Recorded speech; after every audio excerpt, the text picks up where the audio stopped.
He decidido dejar totalmente gratuito el acceso abierto al artículo que registra de modo escrito y documentado las cosas que se tratan aquí. Se incluye la fundamentación del video anterior como este en un solo artículo. Esto en necesidad de las circunstancias en que algún fiel pueda encontrarse con esta información y pueda hacerle de ayuda. El Papa Francisco ha fallecido. Ya son 2 domingos sin escuchar su nombre en la misa, si es que no es para pedir por su alma. Y pues, tal como Dios ha dispuesto, el Papa ha partido a su morada. No estamos aquí para discutir si es un santo súbito o si se tiene que rezar por él, ya que se encuentra en el purgatorio, pues la prudencia nos dicta a hacerlo de todas maneras. Y aun con todo, no debemos olvidar que el purgatorio no es una alternativa al cielo, sino su entrada purificadora. Hablaba hace un momento de las circunstancias, y me refiero particularmente al interregno que vivimos, la sede vacante, en otras palabras, que como decía Monseñor Galois, es de los tiempos más dañinos para la Iglesia, y con él otros autores clásicos como el reverendo Sylvester Berry, quien decía, abro cita, es cuestión de historia que los periodos más desastrosos de la historia de la Iglesia fueron los tiempos cuando el trono papal estaba vacante. La Iglesia, privada de su pastor principal, debe buscar santuario en la soledad para ser guiada por el mismo Dios durante estos días de prueba. Cerramos cita, y así también las palabras del reverendo Hermann Kramer nos instan a orar mucho. Abro cita. Un interregno prolongado en el papado es siempre desastroso y más en tiempos de persecución universal. Si Satanás se las ingeniara para obstaculizar una elección papal, la Iglesia sufriría grandes dolores de parto. Cierro cita. Del mismo modo, dicho y hecho en el video de meses pasados, las artimañas para negar la legitimidad del próximo elegido han extendido sus tentáculos cuando no multiplicado, porque como se ha visto, han sacado nuevas y mejor elaboradas formas de confundir a los fieles. El sedevacantismo herético y cismático de este tipo no es ya tan inocente e indefenso como lo era antes. Hago un paréntesis para remarcar que, tal como el magisterio ha enseñado, la aceptación de un papa universal y pacíficamente como se dará, lo vuelve infaliblemente un papa, siendo así un hecho dogmático. La Congregación para la Doctrina de la Fe, en su nota doctrinal de 1998, dijo, con respecto a las verdades relacionadas con la revelación por necesidad histórica, que deben considerarse definitivas, pero que no podrán declararse como divinamente reveladas, se pueden indicar como ejemplos la legitimidad de la elección del soberano pontífice, etc. Cierro cita. Cosa igualmente afirmada por el reverendo Berry, o el mismo Monseñor Lefebvre, quien para desmarcarse del sedevacantismo afirmó, abro cita, la aceptación del hecho posterior a la elección y unánime por parte de los cardenales y del clero romano basta para validar la elección. Es la opinión de los teólogos. Cierro cita. Como era de esperarse luego de la muerte del Papa Francisco, la película Cónclave ha aumentado estrepitosamente su audiencia, cumpliendo su objetivo de poner un foco especial y tensión en las masas sobre lo que suceda en la Santa Sede, así como por supuesto mayores ganancias para ellos, para los de la película.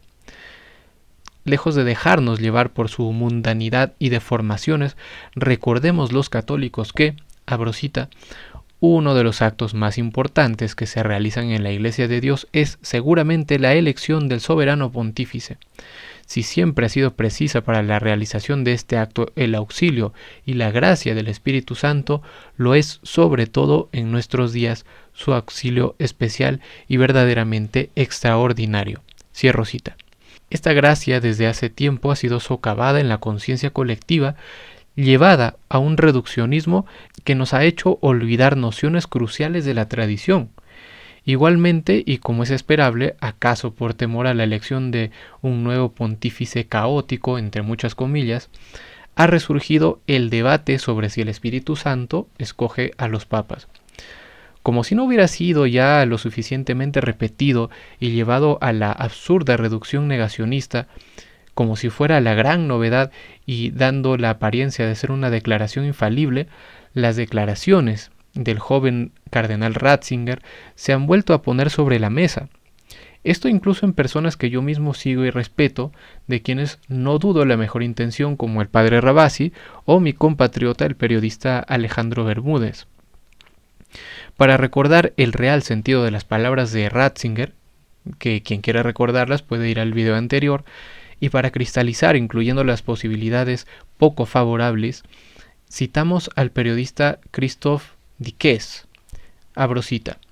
En el diccionario de la teología católica se menciona que el Espíritu Santo asiste a los electores en el marco del plan de Dios, ya también llamado providencia, para guiar a la Iglesia por el buen camino.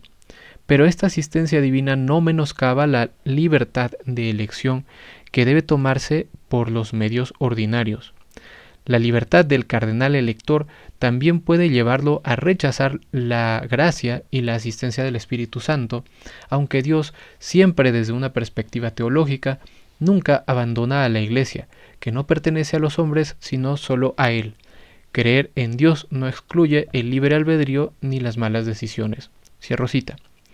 En la primera parte aclaramos cómo la Iglesia reconoce que el entendimiento de que según los varios modos en que se haga una elección papal, el Espíritu Santo puede efectivamente elegir un papa de su agrado. Y así, aunque haya muchos ejemplos de quienes se puede dudar o hasta señalar de haber sido electos por pura fuerza humana en la historia, esto no socavó el hecho de que el Espíritu Santo haya seguido eligiendo a los romanos pontífices regularmente, como señala Carbonero y Sol, abro cita. No son tan raros los ejemplos de elección por inspiración que no se puedan creer. Ha habido 12 o 14 soberanos pontífices proclamados de este modo, y entre ellos San Gregorio VII. Mientras este insigne varón celebraba en San Juan de Letrán la misa fúnebre por Alejandro II, la voz unánime del clero y del pueblo le llamó, en nombre de Dios, a gobernar la nave de la Iglesia que la tempestad parecía devorar, y que en sus manos debía salvarse. Gregorio XV proscribió diversas reglas para regularizar este modo de elección, el cual, para ser legítimo, es preciso que no haya sido precedido de ningún convenio particular, que la clausura del cónclave haya sido rigurosamente observada y que hayan concurrido todos los miembros del Sacro Colegio que toman parte en la elección. Cierro cita. Con todo, tenemos el testimonio de que incluso llegado el año 1700, el siglo XVIII, la noción general al final era que el Espíritu Santo elige a los pontífices, incluso en medio de críticas de corrupción y luchas de poder, como es el testimonio del abate Melani. Abro cita. No hay que maravillarse de que durante el cónclave del Sagrado Colegio, compuesto entonces por 6 facciones distintas, se encontrara dividido en solo 2 partidos, cuando el trono pontificio está vacante. Los jefes de las facciones establecen por su cuenta alianzas y tratados como príncipes que por ambición, celos o cualquier otro motivo se preparan para la guerra. La providencia divina interviene de esta manera como para demostrar que la elección de los papas no es obra de los hombres, sino del Espíritu Santo. Tanto es así que los mismos que en el cónclave pretenden hacerse con una parte de León, a menudo son los primeros en quedarse fuera. Cierro cita.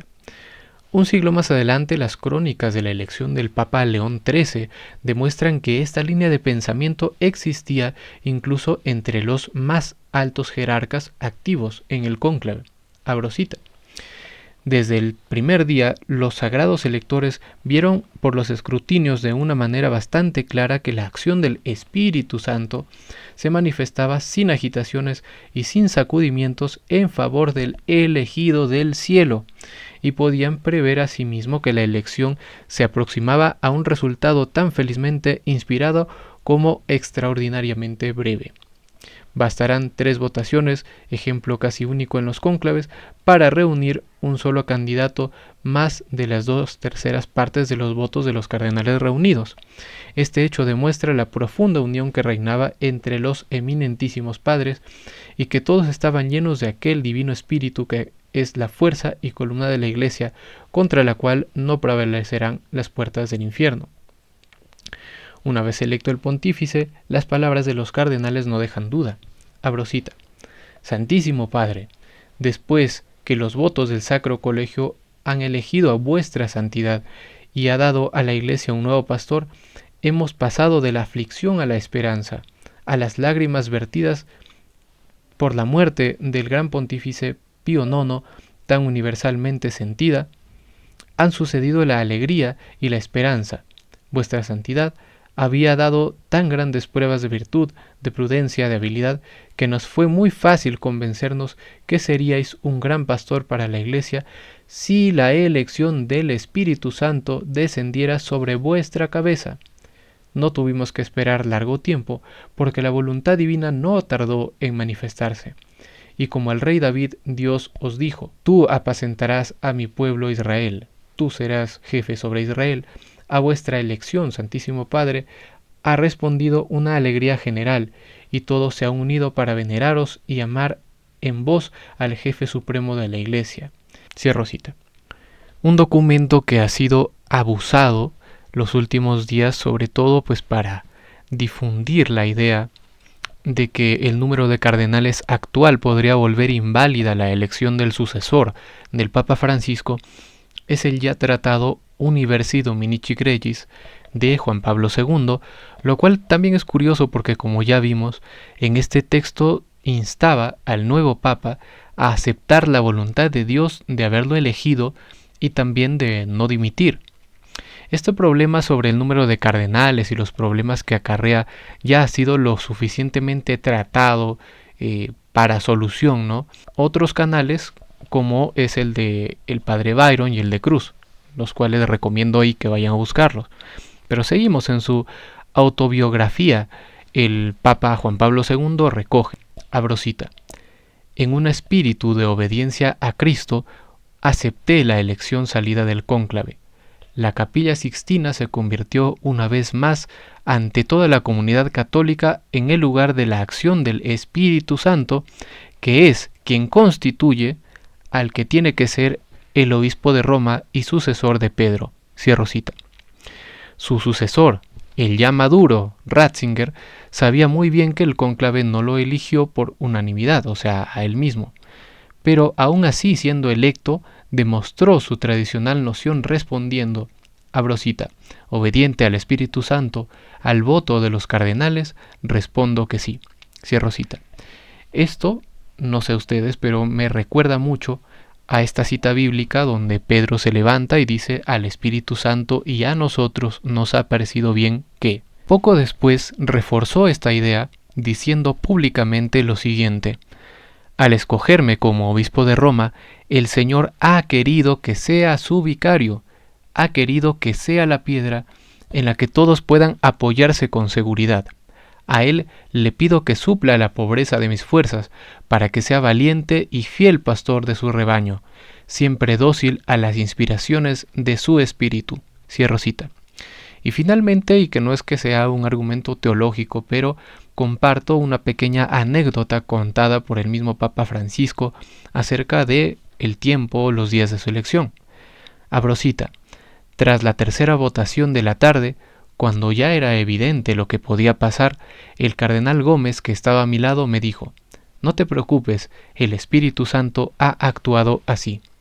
Apenas salí, la gente aplaudía y continuó el escrutinio. Cierro cita.